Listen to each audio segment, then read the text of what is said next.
'allamtana innaka antal alimul hakim. Rabbi shrah li sadri wa yassir li amri wahlul 'uqdatan min lisani yafqahu qawli. Amma ba'du.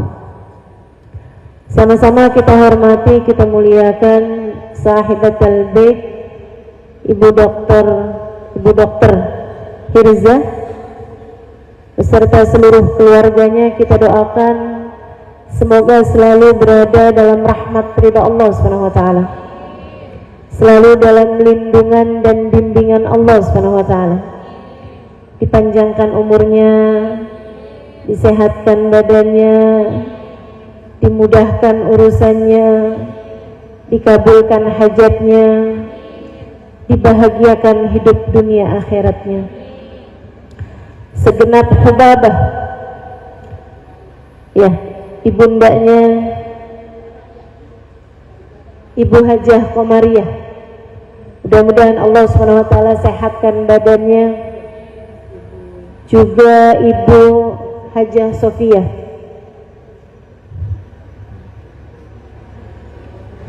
mudah-mudahan semua keluarga besar dari Kiai Haji Almarhum Tahir, semoga semuanya dalam limpahan rahmat ridha Allah Subhanahu wa taala insyaallah. Amin ya rabbal alamin. Para hubabah, wabil khusus Hubabah Anisah Al-Kaf, juga para hubabah yang lain kita doakan mudah-mudahan panjang umur dalam keberkahan insyaallah. Para ustazah, bil khusus Ustazah Aisyah Baharun, kita doakan semoga semakin berkah kehidupannya insyaallah. Tim Hadrah Az-Zahra dan juga semua jamaah yang hadir di majelis ini, segenap ibu-ibu nyai, segenap pimpinan majelis ta'lim, ibu wali kota juga, dan semua yang hadir di majelis ini, baik ibu-ibu, kakak-kakak, adik-adik, anak-anak, nenek-nenek, janda-janda. Semoga semuanya dirahmati dan dicintai Allah Subhanahu wa taala, disayangi dan disyafaati Nabi besar Muhammad sallallahu alaihi wa ala alihi wasallam insyaallah. Amin ya.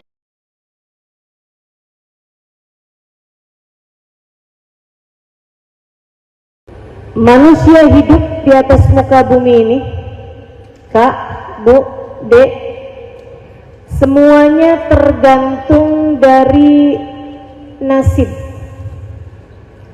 Ada orang yang nasibnya bagus, ada yang nasibnya jelek. Dan nasib ini gak ada urusan sama banyaknya harta yang dipunya, juga tidak terkait sama cantiknya wajah. Nasib ini bahkan tidak terkait sama tingginya IQ, kecerdasan. Enggak. Ada banyak orang cantik nasibnya jelek. Ada juga orang kaya nasibnya jelek. Ada juga orang miskin nasibnya jelek.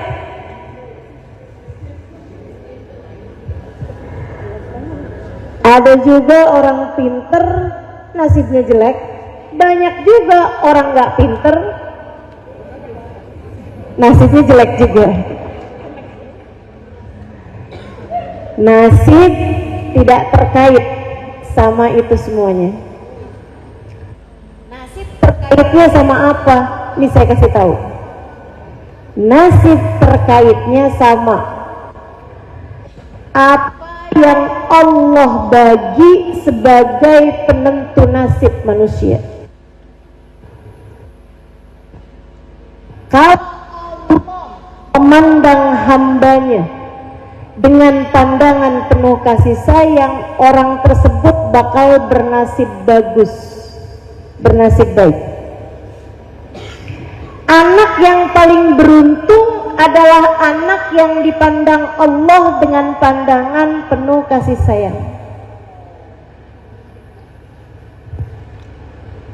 Remaja yang beruntung adalah remaja yang dipandang Allah dengan rahmatnya.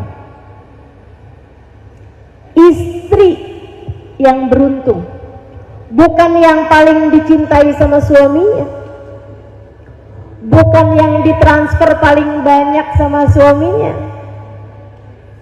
Istri yang paling beruntung, yang dipandang Allah dengan pandangan rahmatnya. Suami yang beruntung juga seperti itu, bukan yang dicintai istrinya paling banyak. Maksudnya cintanya yang banyak, bukan istrinya yang banyak ya. Akan tetapi suami yang paling beruntung, yang dipandang Allah dengan pandangan rahmat. Ibu yang beruntung, bukan ibu yang punya anak paling pintar, paling berprestasi, bukan. Akan tetapi seorang ibu yang dipandang Allah dengan pandangan kasih sayangnya. Mereka yang paling beruntung dunia sebelum kelak di akhirat nanti. Kalau urusan akhirat sih kita tanpa ragu-ragu tentu saja. Yang paling beruntung di surga yang dapat rahmatnya Allah. Yang paling beruntung saat lewat jembatan yang dapat rahmatnya Allah. Yang paling beruntung di padang mahsyar yang dapat rahmatnya Allah. Kata Allah dalam Al-Quran, A'udhu billahi minasyaitanir rajim. Fa'ammal ladhina swaddat wujuhuhum akafartum ba'da imanikum fadhuqul adaba bima kuntum takfurun. Wa ammal ladina biyaddat wujuhuhum fa fi rahmatillah hum fiha khalidun.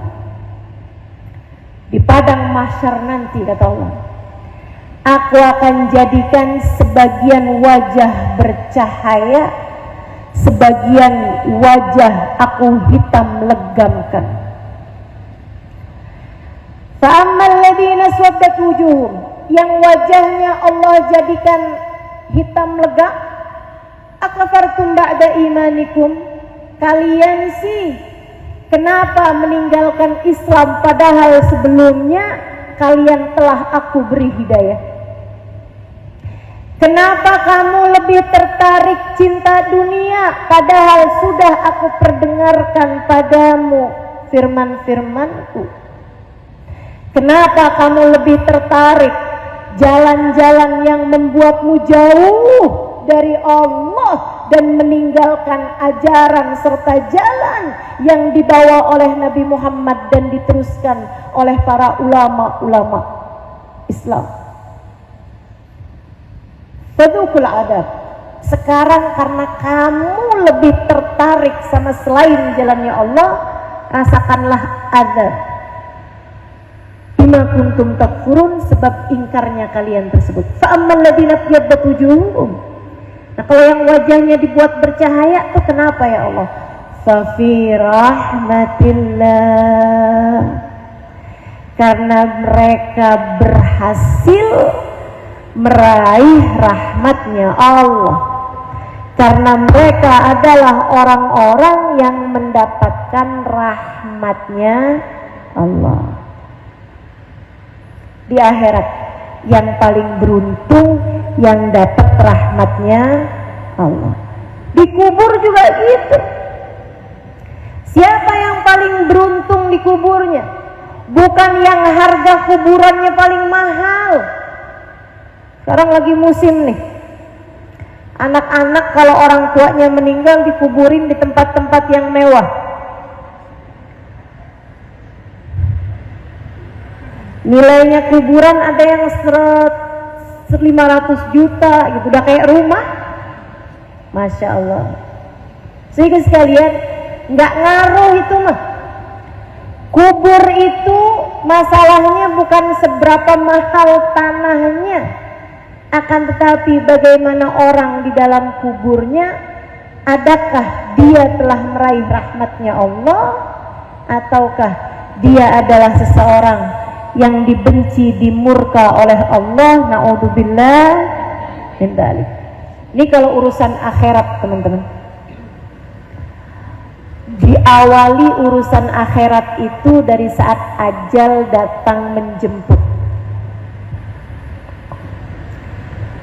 Saat kematianmu tiba, kamu hanya akan menjadi salah satu dari dua jenis orang yang Allah berkenan memandangmu dengan kasih sayang, ataukah seseorang yang Allah tak sudi membukakan pintu rahmatnya bagimu. Saat ajalmu tiba, kamu hanya akan menjadi salah satu dari dua orang, peraih husnul khatimah yang dicinta Allah Subhanahu wa taala, ataukah naudzubillah min dzalik, Allah memurkaimu sehingga Allah tutupkan rapat-rapat pintu rahmatnya darimu. Naudzubillah min dzalik. Orang kalau udah sama Allah ditutup darinya pintu rahmat, kira-kiranya mau pergi kemana kalau ajal datang menjemputnya? Saudara sekalian, saya ingat saya ini lama hidup di pondok pesantren. Habis dari Darua, saya pindah pesantren di Al-Tauhidiyah Tegal, kemudian pindah lagi di Al-Anwar Sarang Rembang, kemudian ke Karim Hadramut Daruz Zahra, sampai dengan mengajar di Daruz Zahra. Saya lama di pondok pesantren dan saya betah di pondok pesantren. 12 tahun saya mondok pesantren. Kalau dibilang pinter, mudah-mudahan. Tapi kalau ngelihat masa belajarnya sebenarnya nggak pinter-pinter amat lah. Lama belajarnya, 12 tahun. Saya betah di pondok pesantren. Tapi kalau saya ditanya, Ustazah, waktu mondok pesantren saat apa yang paling Ustazah sukai? Saat saya ada di pondok pesantren, saat yang paling saya sukai adalah saat saya pulang ke rumah.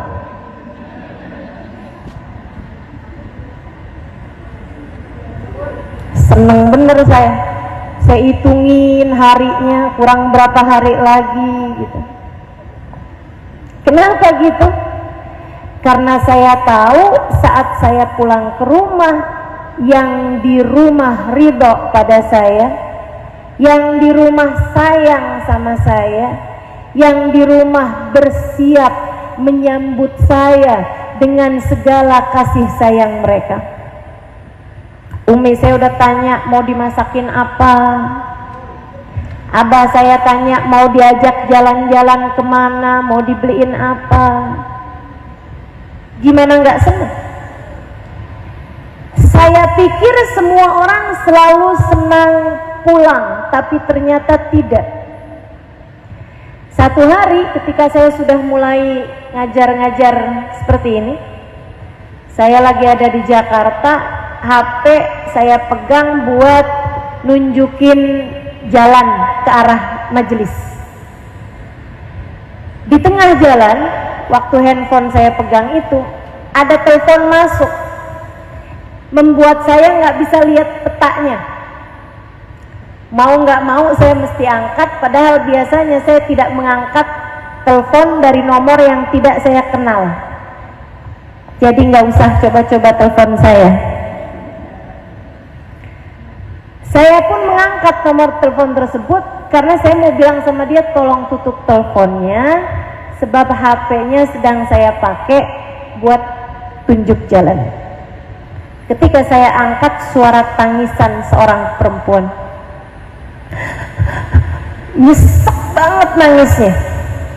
Sampai mau saya tutup, kesian. Akhirnya saya bilang sama yang nyetirin saya, kita minggir dulu aja.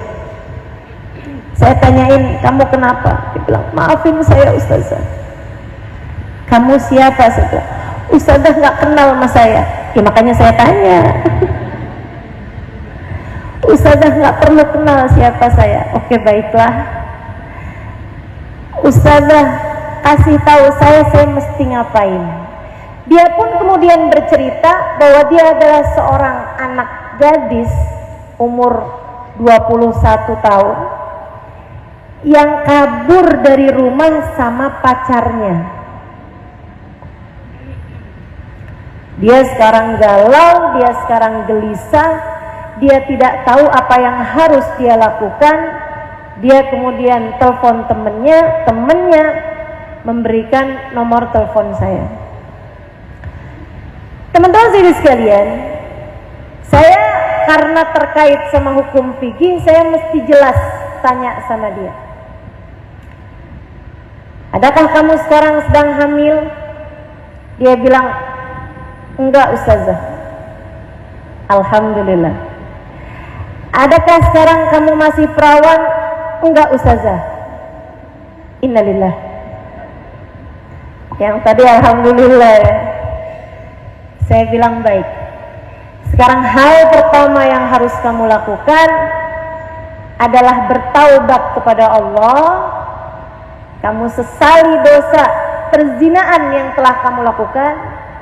Hal kedua yang harus kamu lakukan adalah pulang ke rumah orang tuamu. Dia bilang, Ustazah jangan suruh saya pulang. Saya bilang, kamu harus pulang. Saya nggak berani pulang. Saya takut pulang. Kenapa saya bilang? Sebab pasti orang tua saya benci saya. Pasti orang tua saya mengusir saya. Pasti orang tua saya tidak akan berkenan menerima saya. Saya bujukin dia untuk tetap mau pulang. Kemudian saya pun menutup telepon sesudah mendoakan dia. Saya jadi tahu ternyata tidak semua orang suka pulang. Enggak semua orang senang pulang. Kematian adalah seperti itu. Kematian adalah saat kepulanganmu kepada Allah. Teman-teman saudara sekalian, kematian adalah saat kepulanganmu kepada Allah. Ada yang senang ketika pulang kepada Allah karena dia tahu yang dia temui ridho padanya, karena dia tahu yang dia temui penuh kasih sayang padanya, karena dia tahu yang dia temui bersiap menyambutnya. Akan tetapi ada juga orang-orang yang ketika datang kematian dia ketakutan setengah mati. Kenapa? Dia tahu yang di dalam rumah tak berkenan untuk menerimanya. Dia tahu yang dia temui membencinya. Dia tahu yang akan dia temui, yang dia pulang kepadanya tidak ridho padanya. Dan bu, kalau kamu punya satu keperluan, satu kebutuhan yang sangat mendesak, tapi di rumah kamu nggak ada, kamu mungkin akan telepon saudarimu, kamu mungkin akan datang kepada tetanggamu. Satu pintu menolak, kamu bisa datang ke pintu yang lain. Satu orang menolak, kamu bisa datang kepada orang yang lain. Akan tetapi kalau kamu mati, kamu tidak datang kecuali kepada Allah. Kalau Allah menolakmu, pintu siapa yang akan kamu ketuk kemudian? Kalau di saat ajal datang menjemput, Allah tutup rapat-rapat pintu rahmatnya darimu, kemana kamu akan pergi? Saudaraku sekalian yang saya muliakan, maka penting bagimu, penting bagiku, di sisa hidup yang Allah bagi kepada kita ini, untuk mulai mencari-cari rahmatnya Allah, untuk mulai menapaki jalan mendekatkan kita kepada kasih sayang Allah.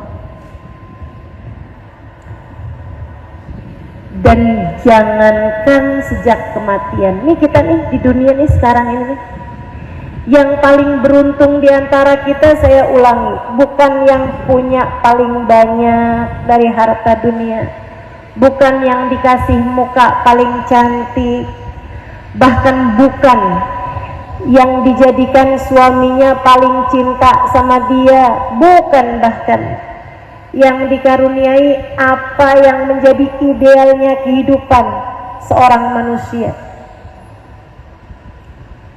Bukan berarti kalau kamu belum menikah kamu sudah pasti tidak beruntung. Bukan berarti kalau kamu sudah menikah tapi nggak dikasih anak, bukan berarti kamu bernasib yang tidak baik.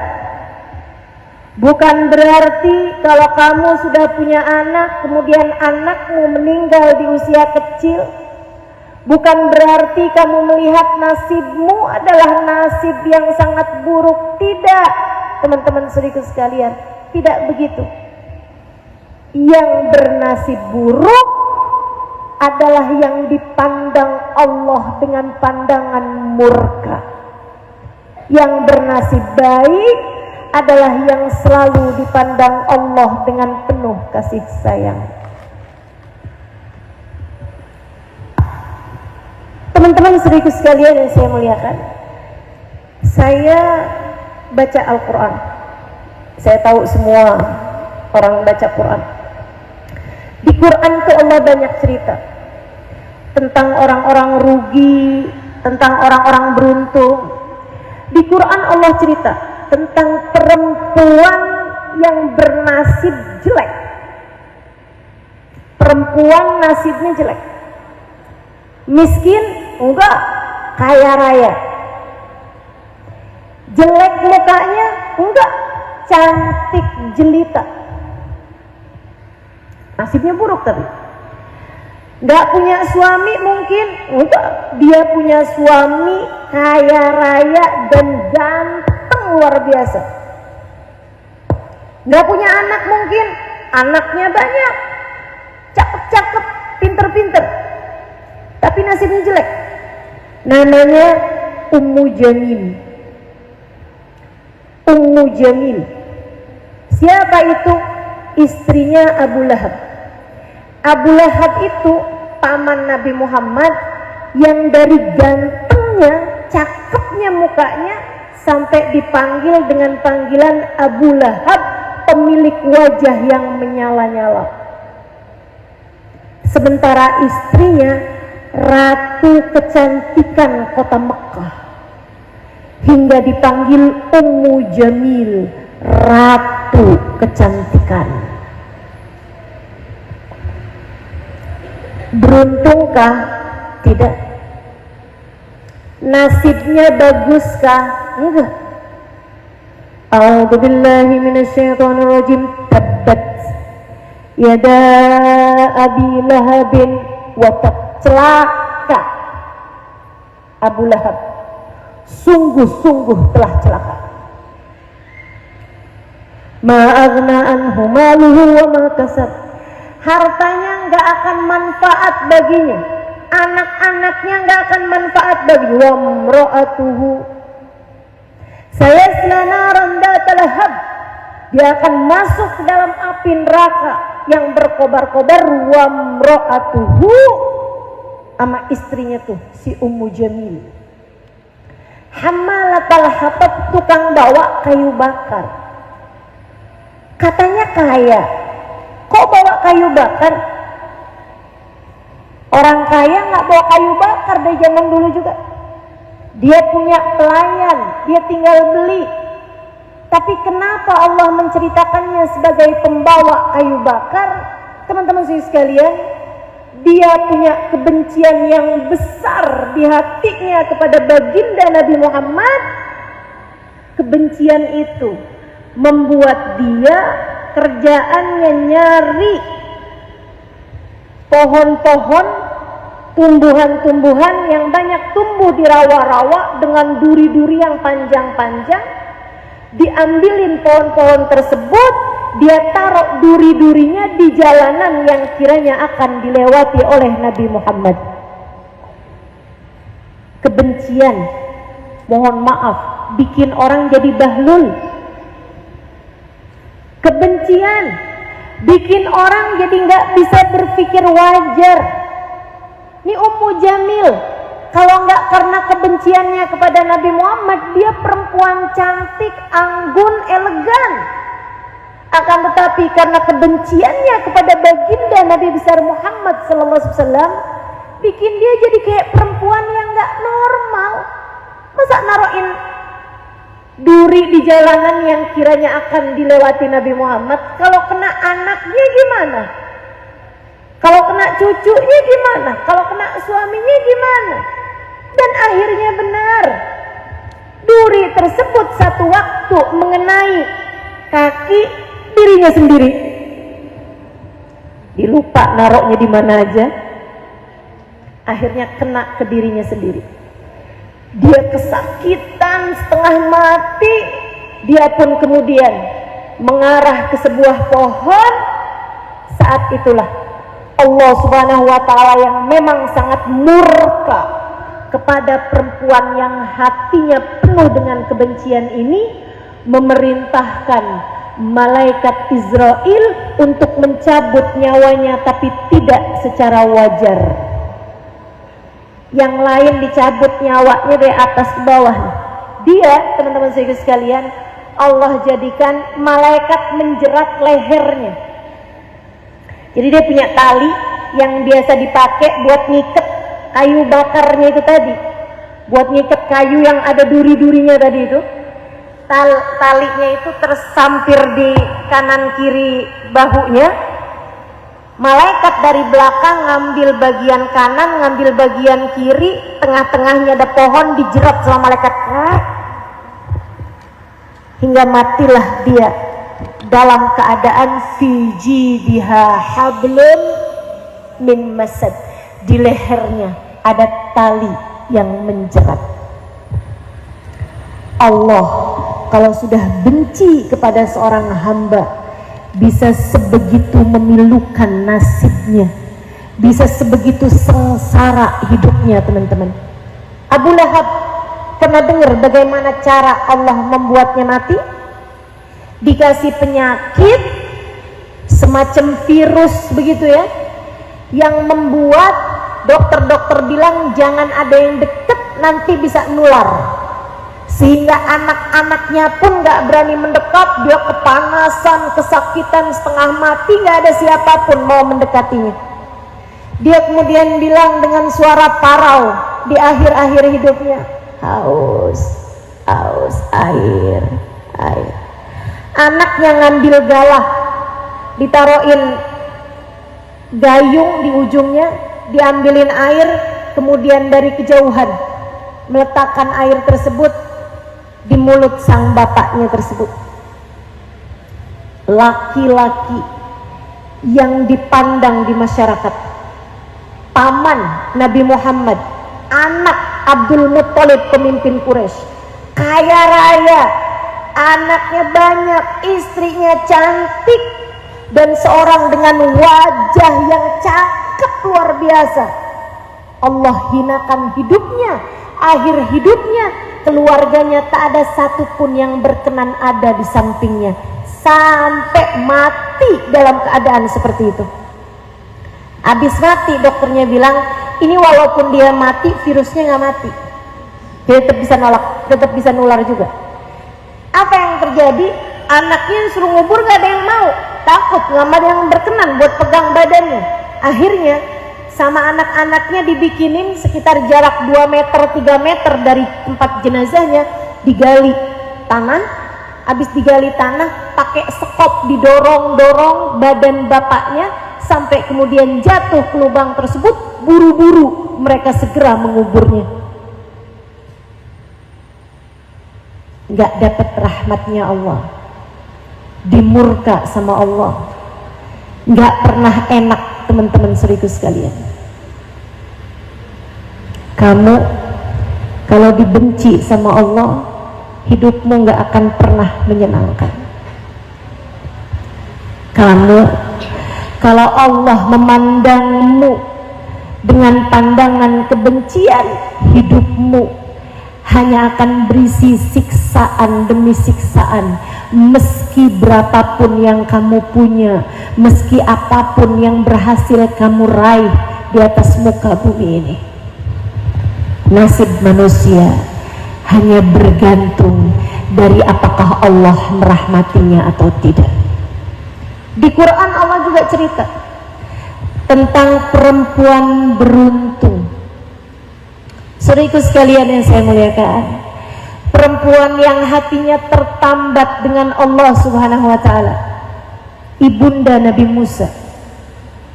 Hari kelahirannya ditandai dengan mimpinya Fir'aun, bahwasanya kekuasaanmu akan hancur disebabkan seorang laki-laki yang lahir di malam ini. Saudaraku sekalian yang saya muliakan, malam hari itu Yukabad, ibunda Nabi Musa, baru saja melahirkan Nabi Musa alaihissalam. Teman-teman saudaraku sekalian, Fir'aun muntab, Fir'aun marah, Fir'aun murka. Beberapa hari kemudian Fir'aun memerintahkan untuk membunuh semua bayi yang lahir pada masa tersebut. Galau luar biasa hati semua orang tua. Sampai tibalah waktu itu ketika pasukan Fir'aun datang ke kampungnya Nabi Musa. Ibunda Nabi Musa galau luar biasa, kacau hatinya. Ya Allah, apa yang harus saya lakukan terhadap putraku ini ya Allah? Teman-teman saudaraku sekalian yang saya muliakan, nggak lama dia dengar anak laki-laki di rumah tetangganya yang semula menangis, nggak lama kemudian tertebas pedang pasukannya Fir'aun hingga kemudian tewas seketika itu juga, diiringi dengan jeritan ibu, bapak, dan seluruh keluarganya. Ibunda Nabi Musa semakin kalut. Dia minta kepada Allah, ya Allah, selamatkanlah anakku. Teman-teman, perempuan yang hatinya bersambung sama Allah, dipandang sama Allah dengan pandangan kasih sayangnya, Allah punya lebih dari 1001 cara untuk bisa menyelamatkannya. Allah perintahkan, letakkan dia di dalam kuali yang tengah menyala api di bawahnya itu. Sang ibu yang hatinya bergantung sama Allah, ketika Allah memerintahkannya seperti itu, malaha illa an taqul sami'na wa ata'na. Ya Allah, aku dengar dan aku penuhi perintahmu. Diletakkan anaknya di situ. Saudaraku sekalian, pasukan nyari nggak akan pernah kepikir dong. Masa ada orang tua anaknya mau dibunuh, daripada dibunuh sama pasukan Nabi Musa, mendingan sekalian aja dah dibuat marak. Ya mungkin. Sekalian aja dibuat rendang. Nggak mungkin kan dibuat gulai misalnya gitu, nggak ada. Mereka nggak kepikir ada seorang yang meletakkan anaknya di tengah kuali tersebut. Bawahnya api menyala. Selamatlah Musa, pasukan semuanya pergi. Sudah mereka mencari kesana kemari, nggak dapat anaknya. Kemudian sudah mereka jauh, ibunda Nabi Musa dengan panik membuka kuali tersebut. Di sanalah dia mendapati anaknya selamat tanpa kurang suatu apa. Allah kalau mau nyelamatin, apa sih yang orang bisa perbuat? Apa? Allah kalau mau menyelamatkan, api nggak bisa ngebakar. Allah kalau mau menyelamatkan, air tidak bisa membuat tenggelam. Allah kalau mau menyelamatkan, apapun aja bisa Allah berikan. termasuk kepadamu teman-teman. Kalau Allah mencintaimu, Allah menaikkanmu. Kalau Allah mencintaimu, Allah mendengar tiap keluh kesahmu. Kalau Allah mencintaimu, Allah akan selalu membahagiakan hatimu. Allah akan selalu mengamankanmu dari semua ketakutan-ketakutanmu. Lebih ajaib lagi, ibunda Nabi Musa berdoa meminta petunjuk pada Allah. Ya Allah, bagaimanapun orang nanti pasti akan dengar bahwa saya punya anak. Ya Allah, gimana cara saya menyelamatkan anak saya? Allah bilang, alqihi fil yam, hanyutkan dia di sungai. Allah kalau punya urusan semau-mau Allah, teman-teman. Minta diselamatin malah disuruh hanyutkan ke sungai. Dikerjain, hanyutin ke sungai. Hati itu kalau udah terpaut sama Allah, apapun yang jadi perintah Allah, sami'na. Disuruh sholat 5 waktu, sami'na. Disuruh nutup aurat, sami'na.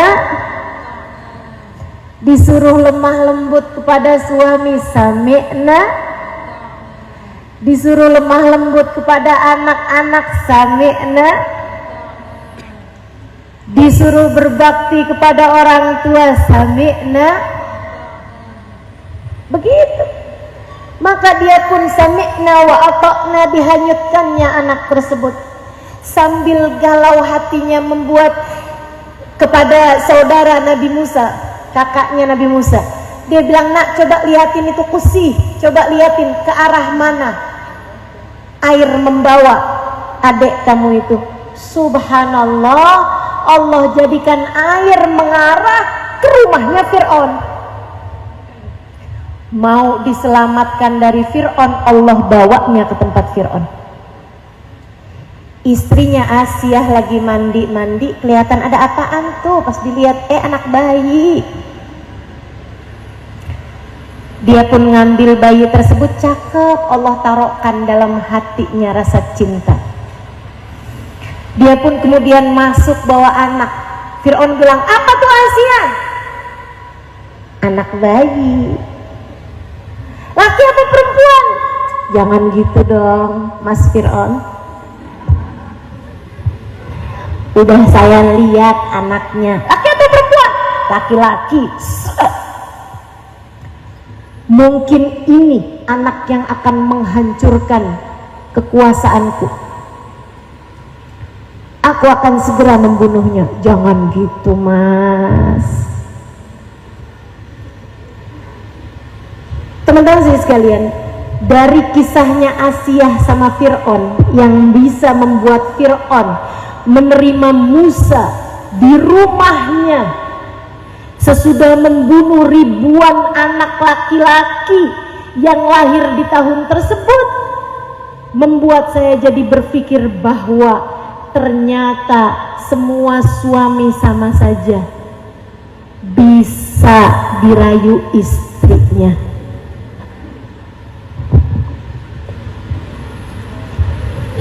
Betul nggak? Suamimu nggak Fir'aun amat loh. Ayo, belajar jadi perempuan yang pandai merayu. Belajar jadi perempuan yang hatinya bersambung sama Allah. Minta petunjuk pada Allah dalam segala keadaan. Itu pasti dibimbing terus-terusan. Yang saya bayangin, Asiyah ngomong begini, Fir'aun, bagaimanapun kalau itu adalah takdir yang harus kamu jalani, itu pasti akan terjadi, mau atau tidak mau. Kalau anak yang dimaksud itu adalah anak ini, segala macam cara kamu menghancurkannya, kamu gak akan pernah bisa.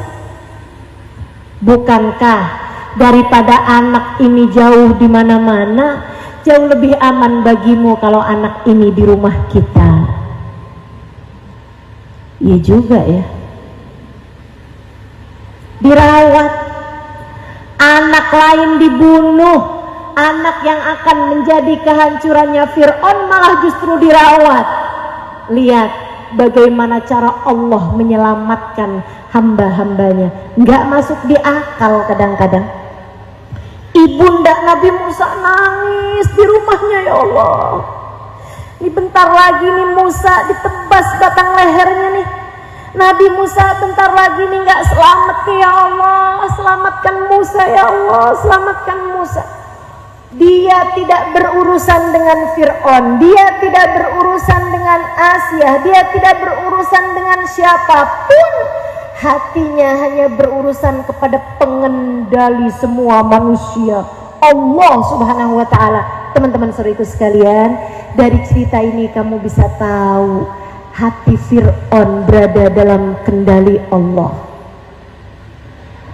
hati Asia dalam kendali Allah, hati raja-raja yang bahkan ngaku jadi Tuhan dalam kendali Allah. Apalagi hati suamimu itu, apalagi hati anak-anakmu. Kok kamu sampai ngerasa kewalahan ngadepin suami kamu? Kok kamu sampai ngerasa betapa sulitnya mendapatkan hati suami kamu? Kenapa kamu sampai sebegitunya gitu? Teman-teman saudaraku sekalian yang saya muliakan, kamu lupa. Kenapa kamu merasa capek ngadepin suami kamu? Kenapa kamu ngerasa putus asa ngadepin suami kamu? Karena kamu lupa hati suamimu berada dalam kendali Allah. Ingat-ingetin ucapan saya. Hati suamimu berada dalam kendali Allah. Makanya yang dilakukan sama Yukabat kayak begitu. Ya Allah, Musa ya Allah, selamatin ya Allah. Dan ibunda Nabi Musa tak peduli. Dia tahu semua ada dalam kendali Allah. Dia bilang, ya Allah, kembalikan Musa padaku. Ya Allah, aku tak sanggup berpisah dengan buah hatiku, kembalikan Musa padaku. Dan Allah kalau punya mau, teman-teman, bukan hanya Musa diselamatkan, akan tetapi faharramna alaihil maradi'. Kata Allah Subhanahu wa Ta'ala dalam surat Al-Qasas, maka aku pun halangkan dari semua para ibu-ibu susu min qabl. Faqalat hal adullukum ala ahli baitin yakfulunahu lakum wa hum lahu nasihun. Ibundanya nih, si Asia ini, ibu angkatnya nih, dia minta sama semua perempuan-perempuan yang lagi punya air susu, lagi punya ASI. Kalau punya susu semua ya, lagi punya ASI, dia minta untuk nyusuin Nabi Musa. Allah kemudian faharramna alaihil maradi'. Nabi Musa kecil, baru berusia beberapa hari, tiap minum air susu dari selain ibunya, semua dilepeh. Nggak ada yang dia mau. Bingung Asia kemudian. Asia akhirnya mengumumkan, siapapun di antara kalian warga negeriku yang sedang punya air susu, silahkan kemari. Aku akan menjadikannya ibu susu bagi anakku ini, dan aku akan penuhi kebutuhannya selama masa penyusuan. Ibunda Nabi Musa ngantri di antara perempuan-perempuan berasi. Semua dilepeh Nabi Musa sampai faradadnahu ilaih, kata Allah. Ajaib sih ini. Allah tuh terhadap hamba yang dirahmati ajaib, teman-teman. Alangkah beruntung jika kamu menjadi salah satunya. Allah kepada hamba-hamba yang dia cinta, yang dia sayang, melakukan segala keajaiban-keajaiban. Kata Allah, faradadnahu ila ummihi, aku kembalikan Musa kepada ibundanya. Biar kenapa ya Allah? Untuk membuktikan kekuasaanmu. Biar orang semuanya tahu bahwa engkau kalau sudah menyelamatkan seseorang pasti akan selamat juga. Enggak, kata Allah. Kai taqarra ainuha wala tahzan, biar ibunya tenang hatinya dan enggak sedih lagi. Biar ibunya enggak nangis mulu. Biar hati ibunya bahagia, gembira. Kenapa gitu ya Allah? Sebab di sisi Allah air mata Yukabat begitu mulia. Sebab di mata Allah air mata dari seorang perempuan salehah begitu bernilai tinggi. Allah tidak mau air matanya jatuh untuk kesedihan-kesedihan duniawi. Kamu kalau dicinta sama Allah, Allah akan peduli setiap rasa hatimu, teman-teman. Kamu kalau dicinta sama Allah, Allah tak akan membiarkanmu bersedih hati. Sekarang terserah kamu, mau jadi Ummu Jamil atau mau jadi Yukabat. Pilihan ada padamu. Saat hidup ini, kalau kamu memilih, baiklah kalau begitu. Saya ingin menempuh jalan menuju kasih sayang Allah. Saya ingin menjadi seorang perempuan yang bernilai di mata Allah. Saya ingin menjadi seorang perempuan yang memiliki hubungan erat, dekat, hangat dengan Allah Subhanahu wa Ta'ala. Kalau kamu serius pengen menjadi yang seperti itu, saya kasih tahu jalannya. Ada 5 tangganya. Saya cuma mau terangin tipis-tipis saja karena udah sore. Yang pertama, utama, tinggalin dosa. Bertaubatlah dari dosa. Apapun aja jenis dosanya. Kalau kamu di saat malam suamimu tidur, kamu WhatsAppan seorang laki-laki yang tidak halal bagimu, yang ketemuan saat reunian SMA, kamu bilang, suami saya nggak tahu ini, segeralah bertaubat. Suamimu tak tahu tapi Allah tahu. Kalau kamu di saat kamu sedang sendirian, kamu biarkan matamu, kamu biarkan telingamu mengerjakan hal-hal yang diharamkan Allah Subhanahu wa Ta'ala, segeralah bertaubat. Tinggalkan segala dosa, sebab meski tak ada mata siapapun memandangmu, Allah Subhanahu wa Ta'ala melihatmu, melihat hatimu, dan yang lebih berbahaya, Allah melihat ketertarikanmu terhadap yang diharamkan Allah Ta'ala.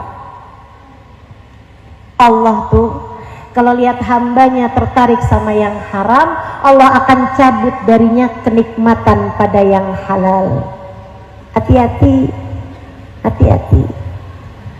Seribu sekalian yang saya muliakan, hati-hati sama semua jenis perkara-perkara dosa, termasuk harta yang haram.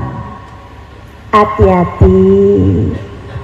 Lebih baik sedikit tapi halal daripada banyak akan tetapi haram.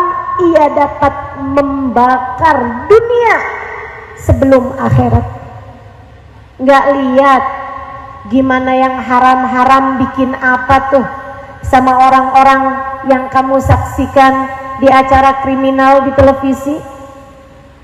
Bagaimana harta korupsi Bikin apa tuh teman-teman saya sekalian? Bawa kemana?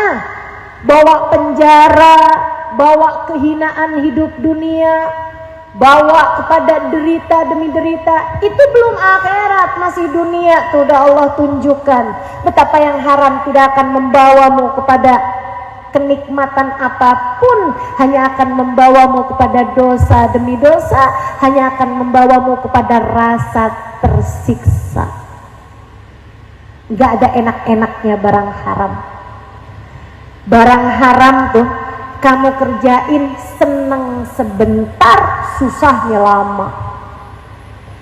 Tapi kalau barang halal, kayak ibunda Nabi Musa Yukabet, ketika melaksanakan perintah Allah, nyuruh anaknya ditaruh di atas kuali nyala, kuali panas, dia laksanakan perintah Allah, galau, takut sebentar, senengnya lama. Ketika Allah menyelamatkan anak tersebut, Allah suruh bawa, hanyutkan di sungai, galau, takut, khawatir, gelisah. Berapa lama? Sejam, 2 jam, sehari, 2 hari. Sesudahnya senang untuk waktu yang sangat lama. Selalu seperti itu urusan dunia teman-teman. Gak usah tertarik sama barang haram. Kepengen punya yang dipunyain sama temen, sampai pinjol, sampai mau-maunya jadi simpenan om-om. Ada yang begitu, mohon maaf, sampai mau-maunya jadi yang orang-orang hujat, namanya pelakor.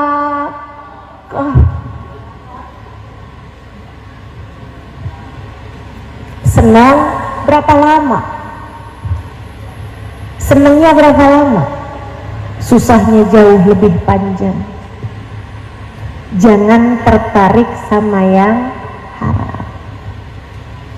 1, taubatilah dosa-dosamu. Yang kedua, taatlah, mendekatlah, bangunlah di waktu malam, tahajudlah. Taat tuh kelihatannya susah, tapi susahnya sebentar, nikmatnya lama. Bangun tahajud ngantuk sebentar, senengnya lama. Puasa Ramadan, laparnya sebentar, senengnya lama. Bukan begitu? Semua jenis ketaatan susah sebentar di awal-awalnya aja. Lama-lama tambah ringan, tambah ringan, tambah enak, tambah enak, tambah enak. Lama-lama jadi kenikmatan-kenikmatan beribadah. Masya Allah, Masya Allah. Yuk, mudah-mudahan bisa kita jalanin, insya Allah. Yang ketiga, kalau kamu kepengen jadi perempuan yang bisa dapat rahmatnya Allah, jadi hamba yang bisa dapat rahmatnya Allah, 1 tadi, jangan tertarik sama dosa, tinggalkan, bertaubatlah dari dosa. Yang kedua, kerjakan ketaatan, sholat jangan tinggal, aurat jangan dibuka-buka, kan gitu ya. Al-Quran kita baca, sholawat kepada Nabi kita baca, majelis taklim kita hadiri, tuntut ilmu kita jalani, taat kita kerjakan. Yang ketiga, hatimu bersandarlah hanya kepada Allah yang satu. Jangan bersandar kepada siapapun atau apapun teman-teman. Semua lemah, semua tak berdaya. Kamu sandarannya mau Allah aja. Ingetin diri terus, ingetin diri terus, ingetin diri. Suami hatinya lagi berpaling kepadamu, ingetin diri. Wahai diri, tenang, yang tenang. Hati suami ada dalam genggaman Allah. Ya Allah, kembalikan hati suamiku hanya kepadaku. Begitu? Enggak. Terus biarin aja nih hati suami berpaling kepada perempuan lain, nggak gitu juga. Tapi kamu harus cari tahu kenapa Allah membuat hati suamimu berpaling darimu. Bisa jadi karena Allah melihatmu meletakkan cintamu kepada suamimu sepenuhnya. Allah cemburu padamu. Saya sering berpikir bahwa ketika hati suami berpaling dari seorang istri, itu adalah cara Allah untuk mengenalkan kepada istri tersebut bahwa hanya cinta Allah lah yang sejati. Allah kayak lagi mau bilang, tuh liatin, kamu sih cintanya sama suami aja, aku kamu tinggalkan. Lihat, hati suamimu bisa mudah berpaling darimu, sementara aku, apabila aku cinta padamu, aku akan mencintaimu selamanya. Gitu. Mendekatlah kepada Allah. Teman-teman saudaraku sekalian yang saya muliakan, sandarannya sama Allah aja, sandarannya sama Allah aja. Bilang sama hatimu, ya Allah, saya lemah, akan tetapi bersama saya ada Engkau Dat yang maha kuat, maka saya tidak akan takut terhadap apapun. Ya Allah, saya sakit, tapi bersamaku ada Engkau.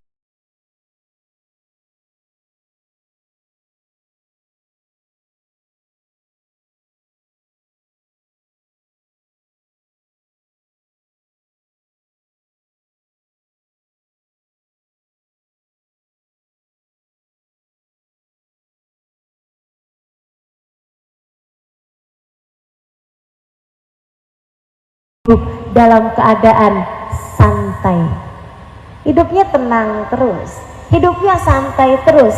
Bukan berarti hidupnya nggak punya masalah, bukan berarti hidupnya selalu senang terus-terusan, bukan.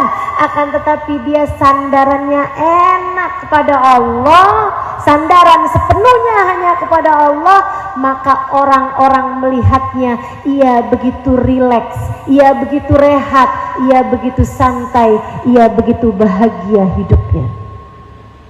Ini kayak ibu-ibu nih, kalau ngelihat saya kayak begini kan kayak capek.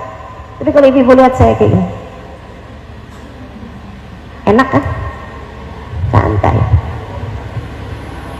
Sedikit sekalian, ketiga. Yang keempat, kalau kamu kepengen dicinta sama Allah SWT, jangan jauh-jauh dari doa. Selalulah minta sama Allah, selalulah minta petunjuk dari Allah. Pagi-pagi tuh, pagi-pagi habis sholat subuh kamu baca zikir-zikir. Sholat duha biasanya kan minta rezeki. Sholat sunnah yang lain ada yang dikerjain, ada yang ditinggal, tapi duha nggak pernah tinggal. Kenapa gitu? Rezeki. Pagi-pagi selain kamu sholat duha, sholatlah istikharah. Ini diajarkan oleh guru kami Sayyidil Habib Umar bin Hafid berdasar dari hadisnya Nabi besar Muhammad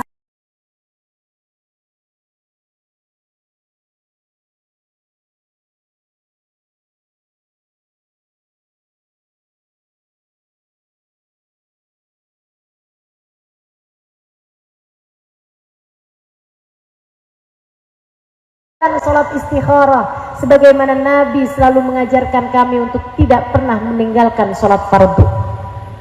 Sampai sebegitunya, tiap pagi sholat istikharah. Ulama ada yang banyak ngebarenginnya sama sholat isyraq, bahkan ada yang ngebarenginnya sama sholat qobliyah subuh. Tapi kalau kami biasa mengerjakannya ngebarengin sama sholat isyraq atau sholat duha. Usolli sunnatal istikharah rak'atain lillahi ta'ala. Habis selesai sholat kamu angkat tangan, ya Allah, ada hari baru lagi yang kau minta kami menjalaninya ya Allah. Nggak ngerti, nyerah, nggak ngerti gimana saya harus menjalaninya seperti yang kau inginkan. Maka bimbinglah hambamu ini ya Allah, agar dapat menjalani hari ini dengan cara yang terbaik. Bimbing mata, bimbing telinga, bimbing lisan untuk bisa melakukan yang terbaik. Bimbing hati ya Allah, biar dapat merasakan semua rasa dengan cara yang terbaik. Nanti dibimbing, sedihmu karena Allah, banggamu karena Allah, senangmu karena Allah. Allah bimbing nanti kamu menjalankan hari-hari sesuai dengan cara para hamba-hamba Allah menjalani hari-harinya. Dan yang terakhir, kalau kamu pengen selalu jadi hamba Allah Subhanahu wa taala yang dicinta sama Allah, bergaullah dan cintailah hamba-hamba yang tercinta di sisi Allah, wa fi muqaddimihim yang terutamanya manusia paling tercinta di sisi Allah, baginda Nabi besar Muhammad sallallahu alaihi wasallam. Hatimu mesti kenal cinta sama Nabi Muhammad. Hatimu mesti kenal cinta sama semua orang-orang yang dicinta sama Allah.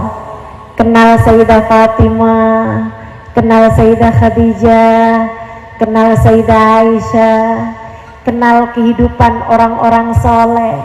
Hatimu cinta sama para ulama, hatimu cinta sama para ustazah, hatimu cinta sama para ubaba. Itu jalan teman-teman, itu dasar, itu modal hidup dalam petunjuk Allah Subhanahu wa taala. Hati penuh cinta kepada hamba-hamba Allah yang soleh. 5 hal itu kalau kamu jalanin dalam kehidupan, kamu jauh dari dosa-dosa, kamu kerjakan semua perintah dan ajaran Allah Ta'ala, hatimu tidak bersandar kecuali kepada Allah, hatimu tidak tertaut, tidak bergantung kecuali kepada Allah Subhanahu wa taala, hatimu tidak berharap kecuali kepada Allah Subhanahu wa taala. Dan yang keempat, kamu selalu dekat dengan permohonan, berdoa, beristikharah, minta petunjuk Allah Subhanahu wa taala senantiasa. Yang kelimanya, kamu selalu berkawan, berteman dengan orang-orang baik-baik, berkawan dengan baginda Nabi besar Muhammad, sehingga Nabi senantiasa ada dalam hatimu. Kamu selalu ingat kepada beliau, berkawan dengan orang-orang saleh, berkawan dengan para ulama-ulama. 5 hal tersebut kalau kamu jalankan layak menjadikanmu seorang perempuan yang berhasil meraih rahmatnya Allah. Dunia kamu bahagia, mati kamu husnul khotimah, di akhirat nanti kamu akan masuk surga. Kita semua yang hadir di majelis ini, semoga Allah Subhanahu wa taala berkenan memandang kita semua dengan pandangan kasih sayang, merahmati, mencintai kita, dan semoga saja semua dari kita dan keluarga kita tak ada siapapun yang dibenci oleh Allah Subhanahu wa taala, tak ada siapapun di antara kita yang dimurka Allah Subhanahu wa taala, tak ada siapapun di antara kita yang ditolak, diusir oleh Allah Subhanahu wa taala. Semua dari kita dirahmati dan dicintai Allah Subhanahu wa taala. Ala hadhihi niyyah wa bi kulli niyatin salihah jami'ah syamilah ila hadratin Nabi Muhammad sallallahu alaihi wa ala alihi wasallam. Al-Fatihah.